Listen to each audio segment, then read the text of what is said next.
Assalamualaikum Ibu. Waalaikumsalam. Perkenalkan, nama saya Aida Dasya Putri. Saya ahli gizi yang akan mendampingi sesi konsultasi hari ini. Nah, di sini nanti Ibu bisa memanggil saya dengan sebutan nama Aida ya, biar lebih santai aja. Sebelumnya dengan Ibu siapa? Ibu Partini. Baik, Ibu Partini, senang bertemu dengan Ibu. Sebelumnya saya boleh tahu kondisi Ibu bagaimana? Apakah sehat? Alhamdulillah sehat. Adakah keluhan yang dirasakan akhir-akhir ini? Pusing? Iya, pusing, capek. Oh iya. Nah, di sini saya akan membantu untuk mengetahui masalah yang dialami Ibu itu apa, masalah gizinya. Terus juga ingin membantu menentukan pola makan yang sesuai dengan masalah gizi yang dialami Ibu. Nah, nanti kalau ada yang ingin ditanyakan boleh ditanyakan aja. Saya malah senang kalau Ibu banyak bercerita, nanti bisa mempermudah saya untuk menentukan diet yang sesuai dengan kondisi kesehatan Ibu. Nah Ibu, sebelum kita lanjut ke sesi konseling selanjutnya, nanti saya akan memberitahu alur dari awal sampai akhir itu gimana ya. Nah yang pertama-tama itu ada asesmen gizi, nanti Ibu ada pengukuran berat badan, pengukuran tekanan darah, pengukuran kadar kolesterol, asam urat, sama gula darah. Nah terus nanti juga saya akan tanya riwayat makannya itu gimana, riwayat kesehatan sebelumnya itu gimana gitu. Terus setelah kita mendapatkan data-datanya itu nanti kita akan cek masalah gizi Ibu itu apa aja gitu. Terus penyebabnya apa, faktor risikonya apa. Terus setelah kita mengetahui masalah gizi yang Ibu alami, itu kita akan membuat rencana diet yang sesuai dengan masalah gizi yang Ibu alami. Nah jadi nanti rencana dietnya itu kita buat bersama-sama ya, nggak cuma dari saya doang, karena nanti juga bergantung dari kenyamanan ibunya mau gimana gitu. Terus jadi tujuan dari konseling ini tuh saya membantu agar ibu tuh memahami masalah gizi yang ibu alami itu gimana sih, terus cara mengatasinya itu gimana gitu. Jadi saya harap nanti ibu pulang ke rumah itu ibu udah tahu kayak masalah gizinya itu apa aja, terus gimana cara ngatasinya gitu Ibu. Nah selanjutnya sebelum kita lanjut ke pengukuran, saya ada beberapa pertanyaan. Tadi kan namanya Ibu Partini ya, usianya berapa Ibu kalau boleh tahu? 48. Oh 48, baik. Untuk pekerjaan sehari-hari? Ibu rumah tangga. Ibu rumah tangga ya. Apakah ada aktivitas lain kayak Menjahit. Oh, menjahit baju ke Ibu. Terus itu aktivitasnya lebih banyak berdiri, duduk apa? Duduk. Duduk ya Ibu. Baik-baik. Sebelumnya saya tanya, sebelumnya ada riwayat penyakit gitu nggak Ibu? Kayak hipertensi, kolesterol tinggi. Hipertensi kayaknya. Hipertensi ya Ibu ya. Baik Ibu. Untuk konsumsi obat Ibu, apakah Ibu mengonsumsi obat secara rutin? Kadang-kadang Pak Robin. Itu obat untuk darah tinggi ya? Iya. Oh, iya. Untuk aktivitas fisik, ibunya sering olahraga gitu? Jalan pagi. Oh, jalan pagi ya. Itu biasanya berapa menit Ibu? Hampir setengah jam. Setengah jam, 30 menit ya Ibu. Nah, setelah ini kan saya udah tanya-tanya sekilas ya tadi. Setelah ini kita lanjut pengukuran ya Ibu, pengukuran antropometri, biokimia sama fisik klinis. Oke, baik Ibu, ayo pengukuran.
Nah, baik Ibu tadi kan udah ngukur berat badan, tekanan darah, kolesterol, asam urat sama gula darah ya Ibu. Sekarang saya ingin tahu riwayat makan Ibu sebelumnya itu gimana ya.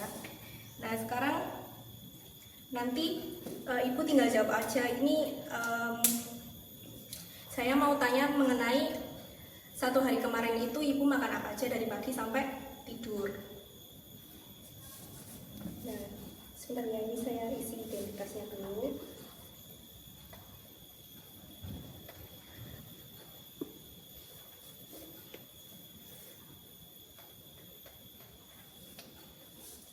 Untuk sarapan Ibu kemarin makan apa Ibu? Gudang, bayam Gudang. sama kacang panjang,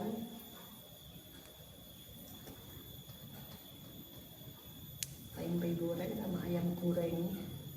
Baik.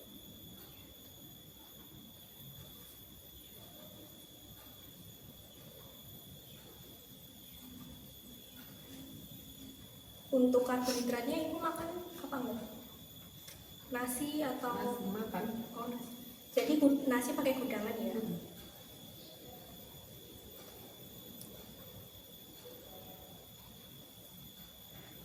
Nah itu nasinya seberapa banyak Ibu?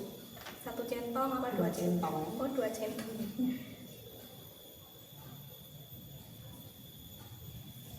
Terus untuk selingan pagi Ibu nyemil apa gitu enggak? Pisang goreng. Oh, pisang goreng. Berapa Ibu? 2.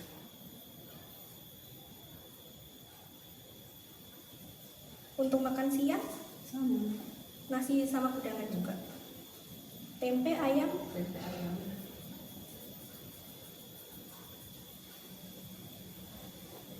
untuk porsinya sama kayak Sama. sarapan ya?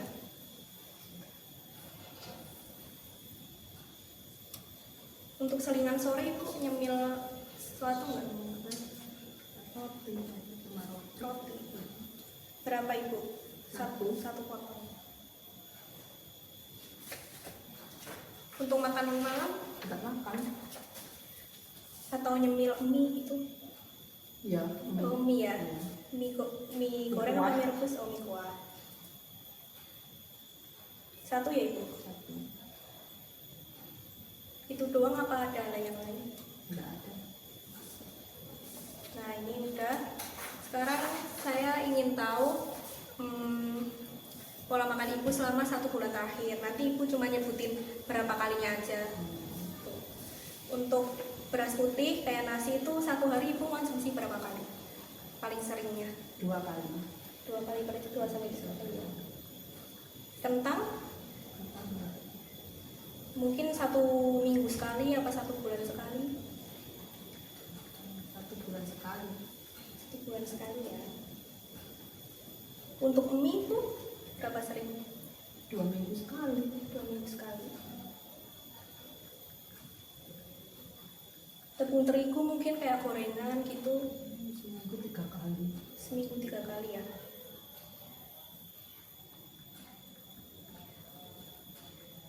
Untuk daging ayam 1 kali selama 1 hari, 2 sampai 3 kali selama 1 hari. Kadang daging ayam, kadang lele.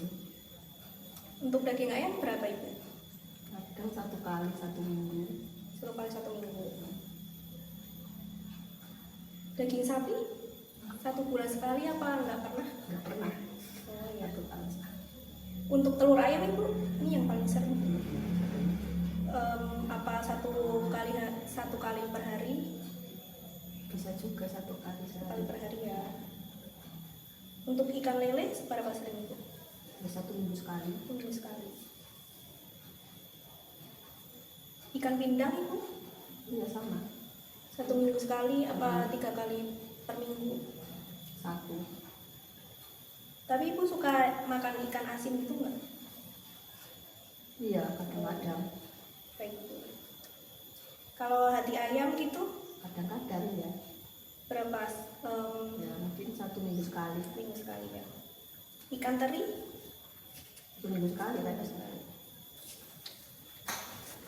untuk tahu tempe 1 kali per hari apa 2 sampai 3 kali per hari? Tahu tempe hampir. Hampir tiap hari ya. Berarti 2 sampai 3 kali per hari ya. Untuk bayam, sayurnya yang paling sering apa Ibu? Wortel, bayam 1 kali. Kangkung, wortel Oh, wortel. Itu berapa Bu biasanya? sampai 3 kali. 3 kali per minggu. Hampir minggu.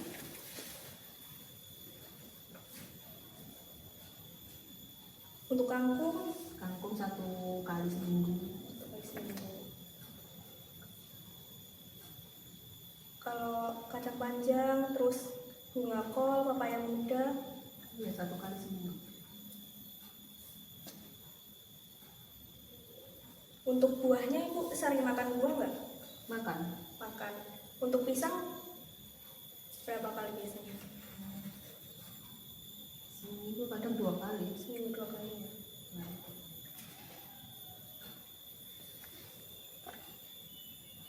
Pepaya punya hampir tiap hari. udah tiap hari. Berarti 1 kali per hari mungkin. Kalau mangga, semangka, jeruk jarang ya, apa 1 bulan sekali? Kurang lebih 1 bulan sekali.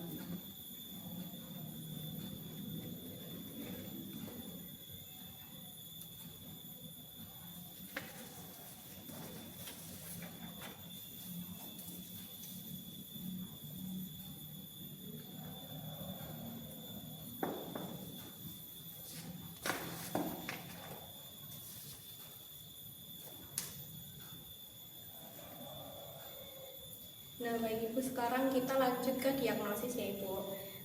Saya akan menyampaikan hasil pengukuran tadi. Nah, untuk berat badan nanti tadi kan Ibu 56,7 ya. Terus tinggi badannya 145,5 ya Ibu ya. Nah, itu setelah saya hitung itu mendapatkan indeks massa tubuhnya itu 26. Nah, 26 itu di kategori overweight atau kelebihan berat badan ringan Ibu. Tapi nggak apa-apa, nanti kita atasi pelan-pelan ya. Atasi bersama-sama. Terus untuk tekanan darah tadi Ibu 160 per 104 ya. Nah itu tinggi ya Ibu, itu masuk golongan ke hipertensi tingkat 2. Jadi hipertensi itu ada normal, prehipertensi, hipertensi tingkat 1, hipertensi tingkat 2, sama hipertensi tingkat 3. Nah Ibu itu masuk ya hipertensi tingkat 2. Terus dari hasil pengukuran darah tadi, kolesterol Ibu itu 263, asam urat di angka 5,2, sama gula darah 91. Nah itu yang gula darah sama asam urat itu udah normal, tapi yang kolesterol itu tinggi Ibu. Nah tadi kan kolesterolnya tinggi ya Ibu ya. Nah itu nggak apa-apa, nanti kita cari solusinya bersama gitu. Terus berdasarkan hasil pola makan Ibu tadi, saya dapat merangkum itu Ibu suka makan gorengan ya. Ya. Makan gorengan, terus katanya Ibu tadi suka ikan asin gitu ya. Nah menurut Ibu dari pola makan Ibu yang seperti itu ada nggak kaitannya sama kesehatan Ibu? Ada ya, contohnya apa? Hipertensi sama kolesterol yang tinggi tadi. Iya benar banget Ibu tadi. Jadi banyak konsumsi gorengan itu kan tinggi lemak ya, itu bisa meningkatkan kadar kolesterol di tubuh kita. Terus sama yang asin-asin itu juga bisa meningkatkan hipertensi ya Ibu. Nah Ibu, untuk lebih jelasnya ini saya akan memberikan edukasi mengenai masa gizi yang dialami Ibu. Nah tadi kan Ibu overweight ya, kelebihan berat badan tingkat ringan. Nah ini Ibu bisa dilihat. Nah ini Ibu bisa dilihat apa sih overweight itu. Jadi overweight itu kondisi berat badan seseorang itu melebihi berat badan normal. Nah terus ini ada faktor penyebabnya. Ini bisa dari faktor genetik Ibu, apa keturunan. Terus ada kurangnya aktivitas fisik. Terus kebiasaan makan yang buruk itu juga bisa mempengaruhi berat badan. Terus ini ada dampak overweight, ini ada serangan jantung, terus hipertensi. Ini overweight ini juga bisa menyebabkan hipertensi Ibu, memperburuk hipertensi. Ada diabetes tipe 2, terus masalah pernapasan sama stroke. Nah ini ada pencegahannya, yang paling utama itu pola makannya dijaga sih Ibu, sama aktivitasnya aktivitas fisiknya lebih ditekankan lagi.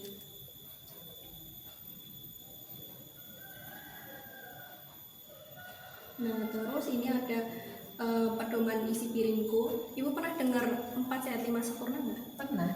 Nah, yaitu itu udah lama Ibu, sekarang udah diganti jadi tumpeng gizi seimbang.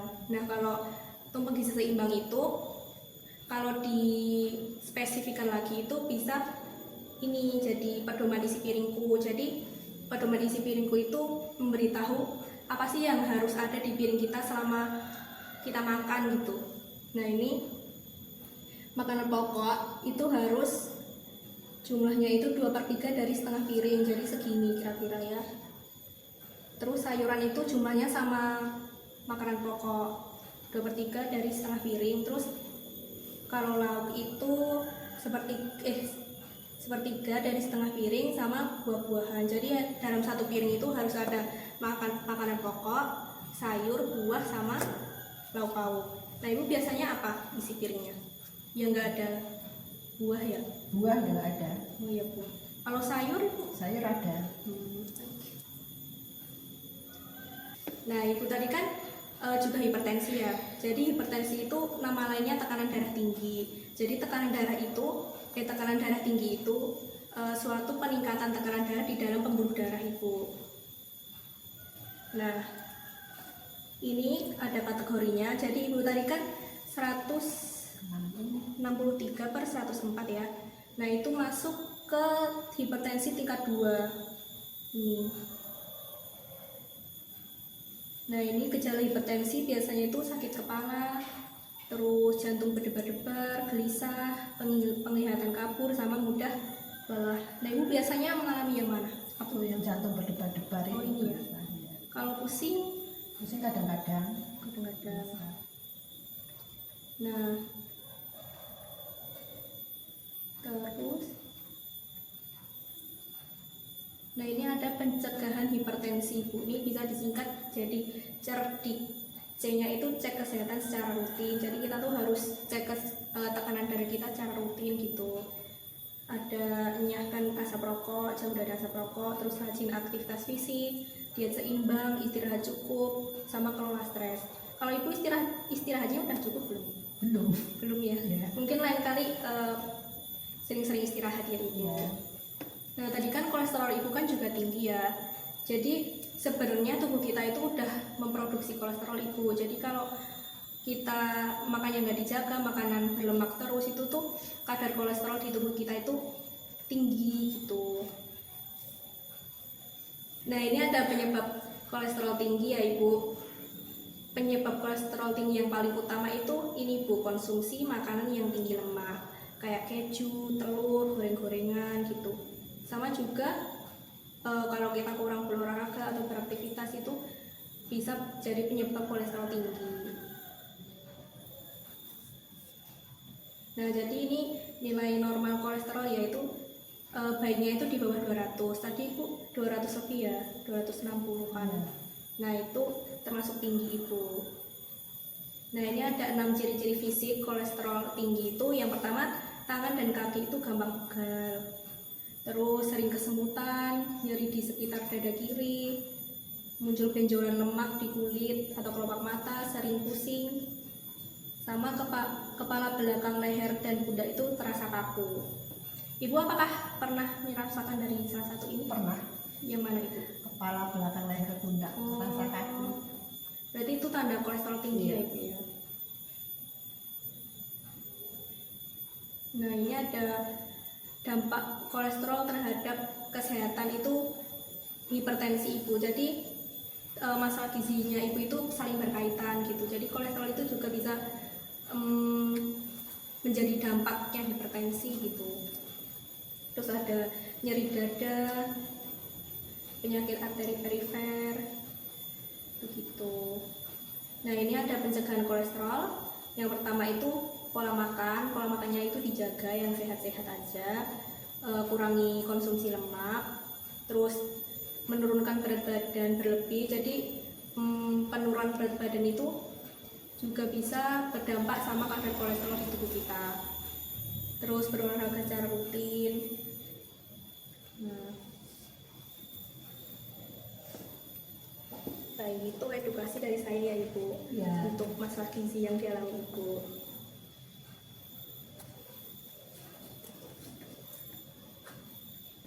Nah itu kan tadi Ibu udah tahu ya masalah gizinya Ibu tuh apa, gejalanya gimana, terus penyebabnya apa ya Bu. Ya. Nah sekarang kita menyusun diet yang sesuai untuk masalah gizi Ibu gitu. Nah sebelum kita menyusun dietnya, ini tuh tujuan dari diet ini itu tuh yang pertama ada menurunkan berat badan, menurunkan kadar kolesterol, sama tekanan darah. Nah terus untuk menurunkan berat badan, Ibu tuh harus menjalani namanya diet rendah energi. Nah ini saya akan memberikan edukasi lagi mengenai diet rendah energi itu apa.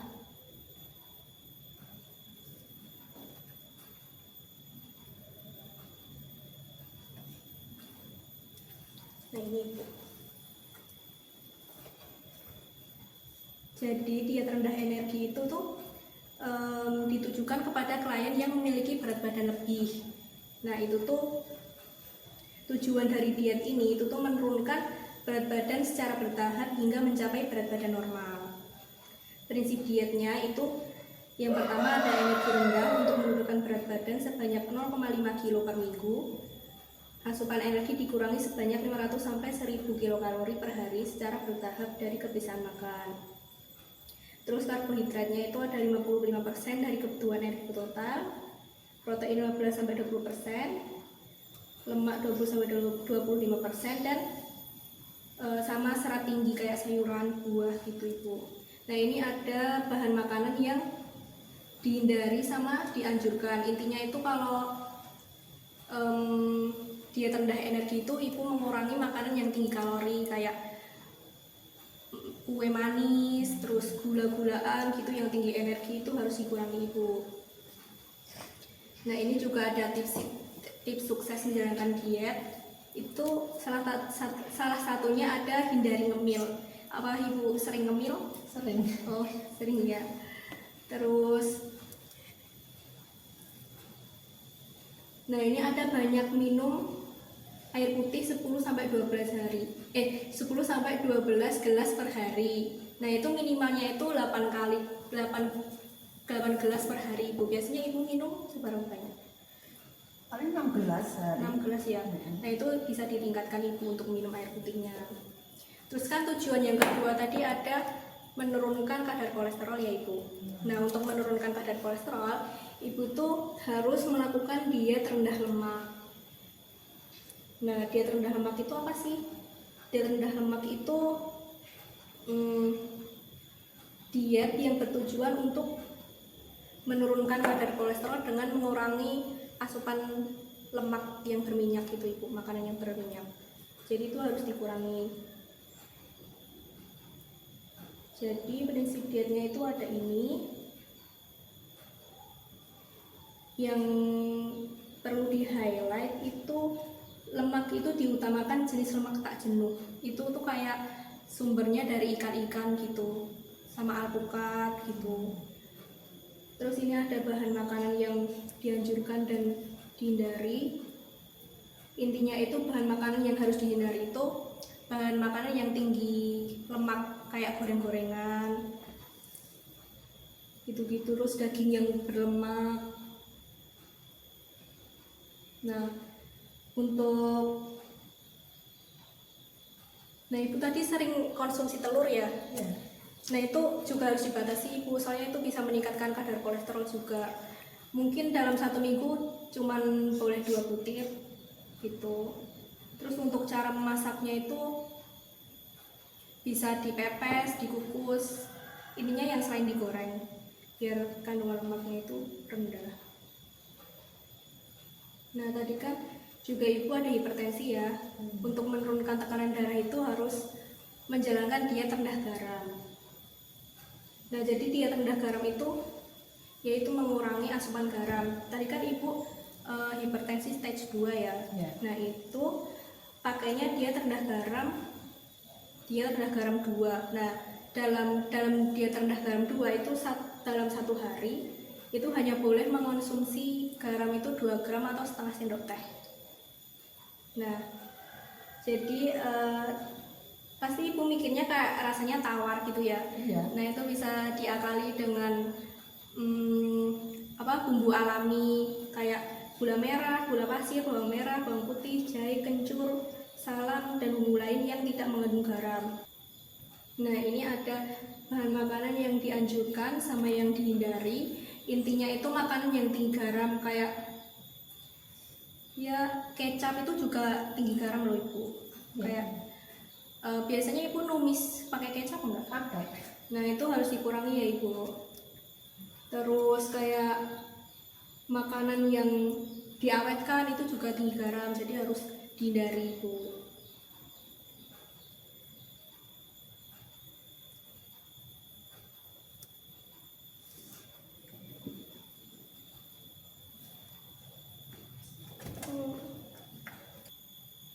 Nah, tadi kan ibu udah tahu ya pola makan yang benar itu kayak gimana untuk mengatasi masalah gizi ibu. Nah, kalau pola makan itu dijalankan dengan konsisten itu bisa berdampak bagi masalah gizi ibu, kayak nanti tekanan darahnya bisa turun, kolesterol bisa turun, sama berat badannya juga bisa turun insya Allah. Terus menurut ibu kira-kira bagian mana yang sulit dilakukan ibu dari ketiga tadi? Mengurangi garam, mengurangi lemak, sama mengurangi energi. Yang paling sulit lemak itu yang sulit ya ibu.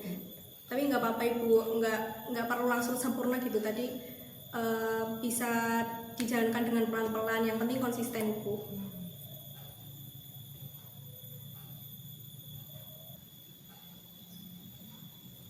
Nah, tadi kan ibu udah tahu pola makan yang baik itu gimana, jenisnya kayak apa. Sekarang kita buat komitmen untuk dijalankan ibu selama 1 minggu ke depan. Nah, menurut ibu dari rekomendasi ketiga diet tadi, kan ada diet rendah garam, rendah lemak, sama rendah energi, itu apakah ibu bisa melakukan ketiga-tiganya dalam 1 minggu ke depan? Insya Allah bisa. Bisa ya. Nah, jadi ini kita tentukan ya Bu, komitmennya itu harus konsumsi seberapa banyak, itu nanti ibu yang menentukan. Nah, yang pertama untuk penurunan berat badan, ibu biasanya mengonsumsi berapa centong? Dua centong ya. Nah, kira-kira ibu sanggupnya konsumsi seberapa banyak ya? Untuk 1 minggu ke depan kan harus dikurangi ya energinya. Itu seberapa banyak ibu? Dikurangi 1 centong. 1 centong ya. Berarti mengurangi porsi nasi sebanyak 1 centong yang pertama. Terus untuk tekanan darah kan tadi harus mengurangi konsumsi garam. Nah, tadi kan ibu juga suka ikan asin ya. Jadi kalau selama 1 minggu ke depan ibu nggak mengonsumsi ikan asin itu gimana? Nggak apa-apa ya? Ya nggak apa. Terus untuk menangani kolesterol kan harus dikurangi makanan yang apa? Berlemak ya, berminyak. Nah, itu biasanya ibu dalam 1 minggu berapa konsumsinya gorengan? Setiap hari ya? Setiap hari. Nah, itu kalau maksimal 2 kali dalam seminggu gimana ibu? Apa sanggup? Insya Allah sanggup. Oke, jadi komitmen ibu selama 1 minggu ke depan itu ada 3 ya tadi. Yang pertama mengurangi porsi nasi, kan biasanya 2 centong menjadi 1 centong. Terus yang kedua mengurangi nggak makan ikan asin selama 1 minggu. Terus yang ketiga mengurangi makanan gorengan cuman maksimal 2 kali selama 1 minggu. Nah, nanti ibu bisa bikin kayak checklist gitu di HP, harus ngurangin apa aja biar ingat gitu. Nah, jadi ibu kesimpulan dari konseling ini, ibu tuh harus mengurangi makanan garam, makanan berminyak, sama mengurangi porsi makan, sama nanti ditingkatkan lagi ya aktivitas fisiknya. Mungkin jalan paginya bisa diteruskan, itu minimal 30 menit ibu per hari aktivitas fisik. Terus ditingkatkan lagi makan buahnya, sama minum air putihnya itu minimal 8 gelas per hari ya ibu. Iya. Oh iya Mbak, tadi saya kan suka ikan asin. Itu ada bahan penggantinya nggak Mbak? Oh ada ibu, di sini saya punya daftar penukar.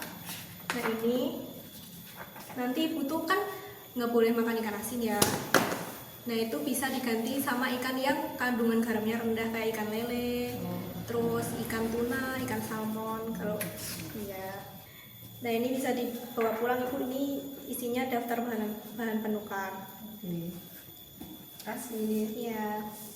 Nah keren ibu, hari ini kita sudah punya komitmen yang jelas. Terima kasih sudah mau bekerja sama dan terbuka. Setelah ini kita tinggal review sebentar, lalu kita tutup sesi konselingnya. Sebelum kita mengakhiri konseling ini, saya akan mengevaluasi pemahaman ibu ya. Nah, boleh ibu sebutkan tadi kan ada 3 komitmen. Ya. Boleh sebutkan ulang ibu? Mengurangi nasi 1 centong. Ya benar. Terus Nggak makan ikan asin dalam 1 minggu. ya, yang ketiga Terus mengonsumsi gorengan 1 minggu 2 kali. ya maksimal 2 kali ya. Maksimal 2 kali. Ya ibu. Nah itu nggak perlu langsung sempurna ibu, pelan-pelan nggak apa-apa, yang penting konsisten gitu. Ya. Semoga nanti ada perubahan. Ya. Sebentar ya ibu, ini saya akan tuliskan formulir rekomendasi dia dulu ya.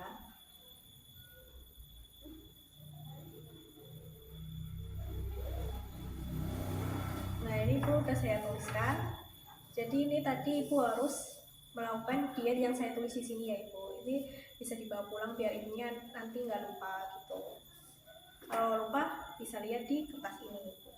Oke, terima kasih. Nah terima kasih ibu sudah merelakan waktunya untuk menjalani sesi konseling ini. Ya. Nah untuk kedepannya nanti saya akan menghubungi ibu lagi untuk follow up. Nanti kalau ada gejala-gejala yang timbul itu bisa ditanyakan ketika saya follow up ibu. Mungkin 1 minggu ke depan itu saya itu evaluasi lagi. Ya. Mungkin bisa melewati WA atau telepon itu. Nah semoga ibu sehat selalu ya. Semoga tekanan darahnya turun, kolesterolnya turun, berat badannya turun. Ya. Tuh. Terima kasih ibu. Sama-sama, baik.